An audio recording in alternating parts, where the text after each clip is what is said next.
Natikman mo na ba to? Kung hindi mo pa to natikman, ito na yung time na dapat ka nang bumili. 3 flavors ang available niyan. Mixed flavors yung kinuha ko at lahat ng 3 flavors masasarap. Yes, masasarap talaga siya. Meron niyang pistachio, cashew, almond.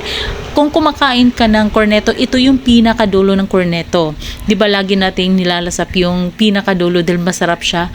Pwede mo tong i-ref, pwedeng hindi rin. So, isang box, 1 kilo na yan, 80 to 90 pieces laman.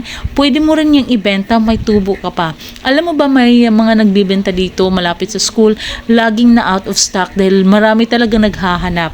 Pwede mo rin tong gawing pang giveaways. Pag may birthday, ayan, or may party, pwede rin itong pang giveaways guys. Tingnan mo naman yung packaging niya at legit talaga na masasarap lahat ng flavor. So magugustuhan talaga yan ng mga bisita mo.